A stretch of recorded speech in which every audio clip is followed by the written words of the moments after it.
Oh, cool. which kind of makes sense, I suppose. The album, Well, that's totally awesome and super creepy at the same time.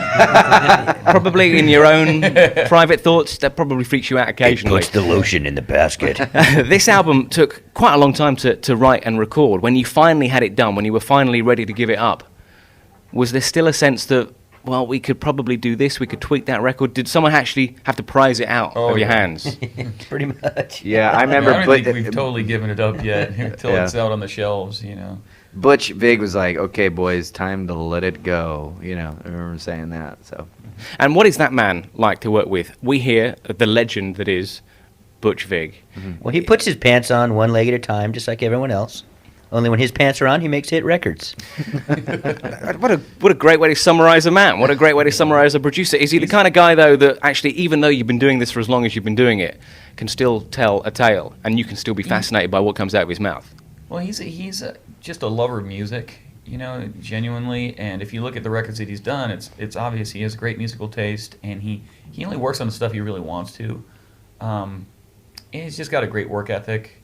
You know, he's kind of fearless in his approach to music, and it's not in a arrogant way. It's just, you know, he loves music so much genuinely that he just wants to keep working at things and pushing forward. So when the album was finally done and they literally grabbed it from you, it's out there now. Other people are going to own it sooner or later, and those songs are no longer going to be the songs that you guys spent hours, days, weeks, months toiling over. They're going to be whatever we want to assume they are. Mm-hmm. Is that the difficult part of the recording and creative process, I guess? You write something, you create it, it now is no longer yours.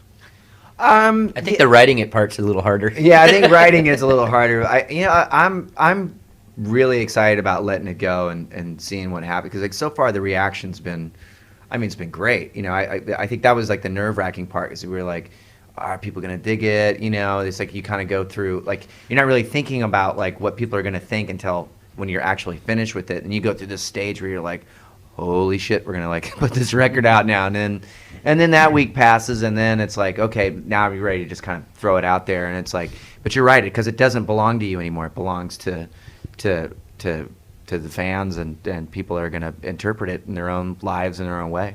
And in that regard, then, do you get nervous as the release date gets ever closer? It's like a cross between like having a panic attack and like and also being And an really orgasm. and an orgasm at the same time. You should try it sometime.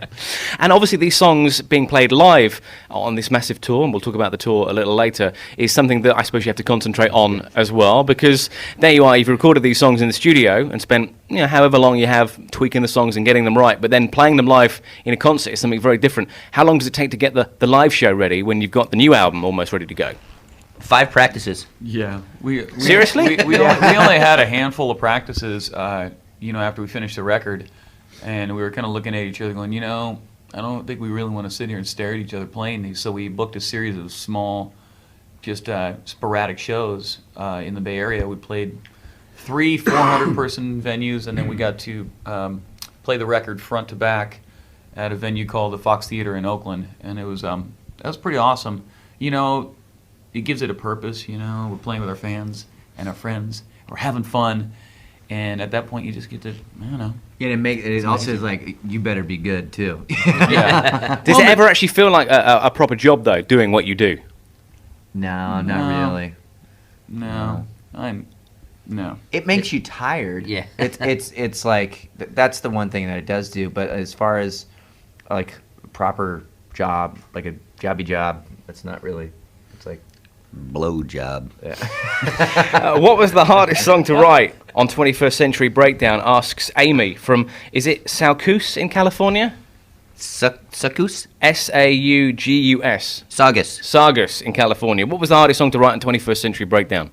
the hardest song. Yeah. I maybe Restless Heart Syndrome. I think was a difficult one, because I think.